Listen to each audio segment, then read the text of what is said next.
Pemerintah Kota Makassar membuka seleksi bakal calon kepala sekolah (BCKS) tahun 2025. Seleksi ini dilakukan untuk mengisi 374 posisi kepala sekolah mulai jenjang TK, SD, dan SMP. Kepala Dinas Pendidikan Kota Makassar, Aci Soleman menyampaikan, 5 pejabat kepala sekolah jenjang TK sedang dicari. Kemudian 314 jenjang SD, serta 55 kepala sekolah pada jenjang SMP. Proses ini mengacu pada Permendikdasmen Nomor 7 Tahun 2025 tentang pengurusan guru sebagai kepala sekolah. Juga mengacu pada Surat Edaran Bersama Mendikdasmen dan Kepala BKN Nomor 9 dan Nomor 5 Tahun 2020. Nomor 7 Tahun 2025 tentang penugasan guru sebagai kepala sekolah. Di situ diatur, terus kami sandingkan dengan Surat Edaran Bersama antara Mendikdasmen dengan Kepala BKN Nomor 9 Tahun 2025 juga, jadi yang terbaru nih. Nomor 5 tahun 2025 tanggal 2 Juli kemarin tentang pengangkatan, penugasan, pemindahan, dan pemberhentian guru sebagai kepala sekolah dan pengawas sekolah.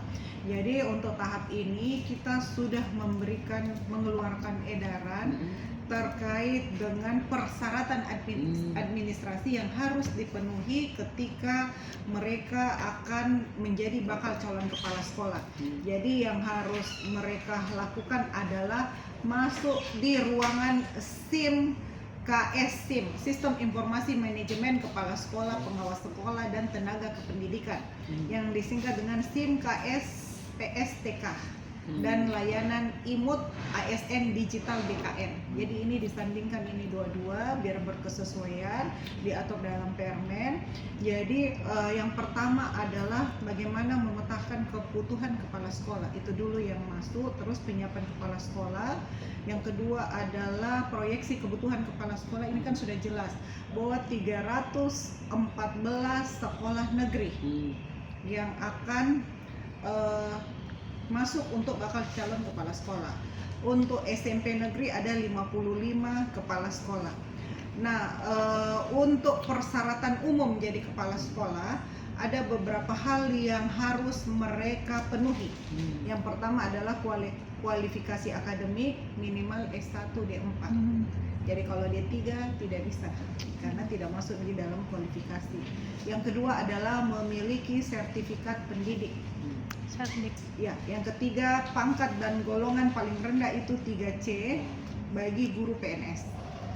Nah, memungkinkan juga untuk guru P3K. Ini bagusnya karena di Permen ini juga diatur bahwa berpeluang yang sama untuk guru P3K, tapi ada jenjang jabatan yang paling rendahnya itu adalah sebagai guru ahli pertama. Dan pengalaman guru paling sedikit 8 tahun. Itu persyaratan khusus ya? Persyaratan untuk P3K. P3K. Kan kalau ASN itu 3C. 3C. Kalau guru P3K minimal dia jadi guru itu 8 tahun baru bisa masuk. Terus ada hasil penilaian kinerja guru dengan predikat paling rendah baik selama 2 tahun berturut-turut. Terus memiliki pengalaman manajerial 2 tahun di satuan pendidikan. Jadi ini kalau misalkan dia PLT itu sudah boleh, karena memang paling sedikit 2 tahun di satuan pendidikan atau organisasi kependidikan.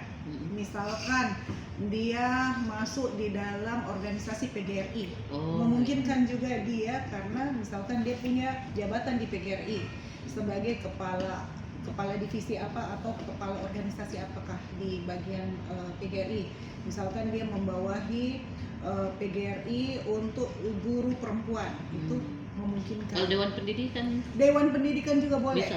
Karena di sini diatur adalah di satuan pendidikan, organisasi kependidikan, dan komunitas pendidikan. Berarti Dewan Pendidikan juga memungkinkan. Terus yang ketujuh, tidak pernah dikenai hukuman disiplin sedang atau berat sesuai dengan ketentuan peraturan perundang-undangan, tidak sedang menjadi tersangka, terdakwa, atau tidak pernah menjadi terpidana, berusia paling tinggi, bukan paling sedikit ya, paling tinggi 56 tahun. Jadi ada batas usia yang diatur 56 tahun pada saat diberi penugasan kepala sekolah. Jadi ini batas paling tingginya. Terus yang ke-10, menandatangani fakta integritas, bersedia ditempatkan di wilayah manapun. Download Tribun X sekarang, Menghadirkan lokal menjadi Indonesia.